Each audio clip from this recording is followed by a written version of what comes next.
Par moment, il m'arrive d'avoir honte de dire que je suis AESH, je vous dis, parce que c'est ce sentiment. Vous savez, les gens d'en haut et les gens d'en bas. Alors ce matin, des familles et des AESH se sont mobilisés à Vonvelin pour demander plus de moyens pour l'accompagnement de nos enfants en situation de handicap. Je n'ai pas pu être présent puisque j'étais à Paris pour nous battre contre le budget austéritaire que ce gouvernement est en train de défendre. Donc mon équipe s'est rendue sur place et a pu vous rencontrer, vous le personnel AESH, pour recueillir votre parole. Donc je suis AESH depuis à peu près 7 ans. Donc j'ai toujours travaillé en ULIS avec des élèves en situation de handicap, avec des troubles des fonctions cognitives. On les a ramenés jusqu'au brevet, ils ont eu leur brevet. Et puis ça fait 3 ans, je trouve que ça s'est complètement dégradé. Donc je suis en ULIS, mais dans cette ULIS TFC, on a beaucoup de TSA.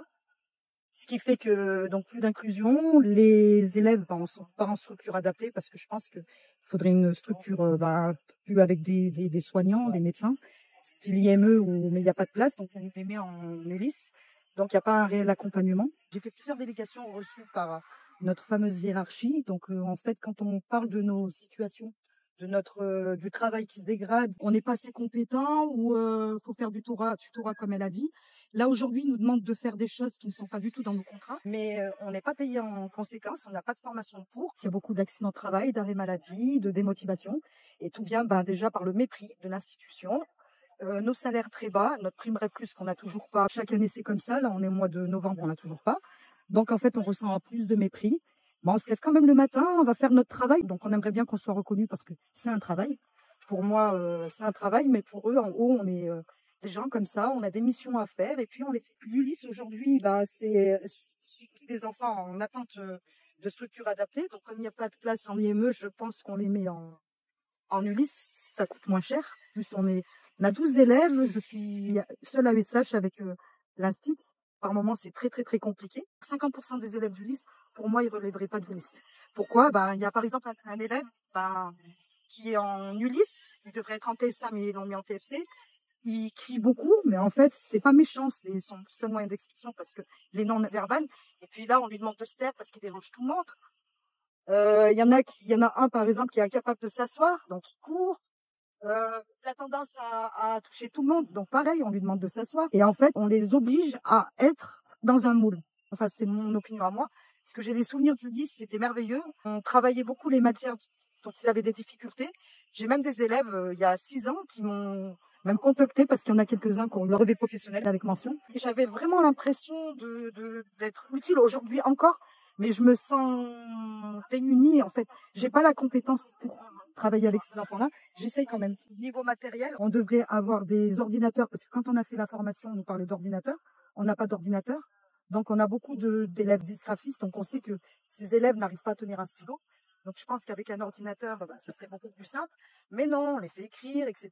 Je peux pas écrire à la place de tout le monde parce qu'il y a trop d'élèves. Et puis, je pense qu'il faut aussi mettre les moyens humains. Déjà, arrêter de dire qu'une AESH, elle fait des missions. Non, c'est un travail. Mettre des moyens matériels, physiques, des vraies formations. Il y a beaucoup trop d'élèves maintenant en situation de handicap, mais je pense que ça vient du fait qu'ils ont fermé beaucoup d'IME. Parce que là, dans ces cas-là, qu'ils ouvrent une structure pour des enfants en attente IME. Je ne veux pas dire qu'on ne veut pas de ces enfants. C'est que ces enfants ont besoin, et même les parents, d'une aide hôpital de jour. Parce que l'école demande même aux familles de garder les enfants un peu plus loin. Alors, je fais l'AESH depuis 16 ans. J'ai commencé dans une école, j'avais une élève, il y avait une élève dans toute l'école qui avait des besoins spécifiques.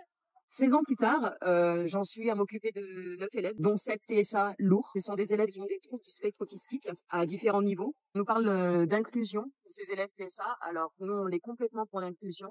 Par contre, on a certains profils qui, malheureusement, relèvent de l'IME.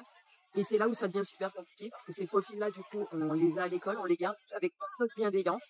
Mais malheureusement, on sent que ces enfants sont en souffrance. On se fait taper, élever, mordre, cracher dessus. Tous les jours, quand on arrive à 8h30 jusqu'à 16h30, on est sans cesse sur l'équilibre. On ne peut pas se permettre de détourner la tête, ne serait-ce qu'un quart de seconde, sinon il peut y avoir une catastrophe, c'est bien pour l'enfant que pour l'AESH ou un autre enfant. Aujourd'hui, on a des conditions de travail qui sont, on va dire, un peu dégueulasses, parce qu'en fait, on nous entend pas. Quand on se met en arrêt, on s'entend dire que si on se met en arrêt, c'est parce qu'on n'est pas professionnel. Comme je leur ai dit, moi, ça fait 16 ans. Donc, ma formation, je me la suis faite toute seule sur le terrain. Je me suis formée toute seule. Aujourd'hui, on a des salaires qui sont très bas. On n'a pas de prime REP+. On est dénigré par notre hiérarchie. Je parle pas par nos directions d'école parce que heureusement que nos directions d'école et nos collègues instituts on se serre les coudes et on est là tous ensemble. Par contre, notre hiérarchie au-dessus, il faudrait peut-être qu'à un moment donné, ils se bougent et qu'ils voient qu'en fait, on fait de notre mieux et qu'ils arrêtent de nous dénigrer, quoi. On n'est pas de la merde. Nous, on fait de notre mieux. On se lève le matin, on vient, on bosse, on passe des moments très compliqués, mais on est là et on lâche pas l'affaire de ce qu'on aimerait. Là, c'est du soutien, en fait. C'est du soutien de notre hiérarchie, de notre hiérarchie. On sait que c'est dur, mais on est là, on n'entend pas ça. Quand on se plaint, eh ben, c'est de notre faute. J'en suis à un stade où j'étais moi, j'ai failli démissionner. Alors que j'ai choisi mon métier. Je sais ce que je fais. Je choisis mon métier pour m'occuper d'enfants en situation de handicap. Mais si je me fais dénigrer, comme on se fait dénigrer tout le temps, depuis toujours, je sais pas combien de temps je vais tenir au jour d'aujourd'hui. Voilà. Voilà où j'en suis là au jour d'aujourd'hui. Je suis fatiguée psychologiquement, pas par les enfants, mais parce qu'il y a par la hiérarchie. Ce qui serait bien, c'est d'ouvrir à l'heure actuelle, d'ouvrir des ULIS dans toutes les écoles. Ça permettrait pour moi de respirer à tout le monde. Les ULIS, en fait, aujourd'hui, dans une ville comme Vaux-en-Velin, ça devrait y en avoir. Ils recrutent. Ils arrivent dans des écoles, on les jette dans la fosse au lion, et on leur dit, vas-y, débrouille-toi et fais comme tu peux. Mais en fait, pas du tout. Moi, je comprends que ces gens-là, quand ils arrivent, au bout de 3 jours, ils ont plus envie, ils s'en vont. Ils sont tout seuls, ils sont livrés à eux-mêmes, ils sont des élèves qui ne connaissent pas, et puis on leur dit, allez, tu t'en occupes.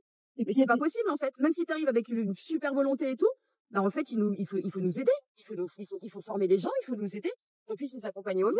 Ce qui ne se fait pas actuellement. Je tiens à préciser qu'il y a beaucoup d'AESH qui ont le bac, voire plus. Moi, par exemple, j'ai une niveau licence. Parce qu'il y avait un certain ministre qui justifiait notre salaire. Parce qu'il avait dit que les AESH n'avaient pas le bac. Par moment, il m'arrive d'avoir honte de dire que je suis AESH. Je vous dis que des fois, j'ose pas le dire. J'ai honte parce que c'est ce sentiment qu'on nous donne. Vous savez, les gens d'en bas, ce sentiment que je ressens de plus en plus. Et je l'avais senti, et à chaque fois que je suis reçue en délégation, parce que j'ai été reçue 3 fois, et 3 fois je ressens ce en fait, vous savez, les gens d'en haut et les gens d'en bas. Il y a des choses qu'on me dit, t'es obligé de le faire, qui sont pas dans nos contrats, parce qu'on nous met toujours plus, mais on veut pas payer et pas modifier nos contrats. Je vais dire non, mais pourtant je suis obligée de le faire, parce que si je le fais pas, l'enfant, il est tout seul. Donc, je ferai même plus que ce qu'il y a dans mon contrat. Donc, on ferait tous. Les contrats, ils sont à revoir. Parce que le contrat qui était avant, où on avait des enfants, on était assis à côté d'eux et on exécutait on faisait ce que l'institut dit. On doit beaucoup prendre d'initiatives, on prépare des choses. Et ce qui était, qu'on travaille, en fait, à l'époque, c'était un travail payant. C'était très bien. On fait partie de l'éducation nationale. On privilégie nos élèves TSA, ce qui est complètement normal parce qu'ils ont des difficultés ou ils font une certaine vigilance, donc on ne peut pas les laisser tout seuls. Mais du coup, ce qui se passe aujourd'hui depuis la rentrée, on ne prend pas nos élèves mutualisés parce que en raison des absences d'AESH, donc du coup, on remplace nos collègues AESH, donc on récupère leurs élèves qui sont TSA, mais du coup, nos élèves mutualisés, on les laisse. Et on les laisse de côté. Pas comme s'ils n'en avaient pas besoin. Mais le fait qu'ils soient mutualisés, alors je pense qu'ils pensent que du coup, il y a moins de besoins. Donc, on peut se permettre de se dire, c'est pas grave, on les laisse. La priorité, ce sont les TSA. Mais du coup, nos élèves, les pauvres, comme là, je parlais avec une maman qui me disait, alors ma fille, elle a un TSA, c'est léger. Elle a droit à une AESH. Et vu qu'elle est mutualisée depuis le début de l'année, elle a dû avoir 20 heures d'AESH, si ce n'est pas moins. Et ça, je trouve aussi que ça n'est pas normal. Nos élèves mutualisés, ils ont pas d'heures, mais ils ont besoin d'aide. Malheureusement, eux aussi, on paye les conséquences. On ne peut plus les aider. Pourquoi? Parce qu'on est obligé de prioriser, et ce qui est normal, de prioriser nos élèves TSA, mais on met nos élèves mutualisés de côté et on ne peut pas s'en occuper et on ne peut pas travailler avec eux. Des protocoles, par exemple, nous, justement, pour pas qu'on lèse nos mutualisés, on avait dit que si une AESH n'était pas là, ils avaient fait une liste, donc un institut dispatchait sa classe et récupérait le TSA. En fait, tout le monde est lésé. Et en fait, à part nous sortir des histoires, des trucs comme faites école dehors ou carrément dites aux parents qui gardent leurs enfants, mais pas du tout. C'est pas ça en fait l'inclusion. C'est pas normal qu'on tourne à 9 sur un élève TSA. Ça n'est pas normal pour sa stabilité à lui. Un élève TSA, il a besoin de stabilité, il a besoin de régularité. Déjà qu'il est dans une école, le pauvre, il s'en sort pas. On le met en inclus, on l'inclut. Mais allez, vas-y, pendant 1 heure, il a une AESH, une autre heure, il a une autre AESH, pendant l'autre heure, il a une autre. C'est pas possible. Non, c'est pas possible. Mais on est obligé de fonctionner comme ça parce que nous n'avons pas le choix. Au détriment de nos élèves. Alors certes, ils en tournent tous, mais le meilleur, ce serait que chacun de nos élèves fait ça ait une AESH pour lui. Et au moins, il y aurait plus de stabilité et il se sentirait déjà beaucoup mieux. Il serait moins, je pense, un peu moins en souffrance. Parce que ça, ce sont des élèves qui sont en souffrance déjà de base. Et en plus, et c'est pas aidé. Ils ont leur place en IME, mais il n'y a pas de place en IME. Ils ont le truc IME, mais il n'y a pas de place en IME. On fait quoi?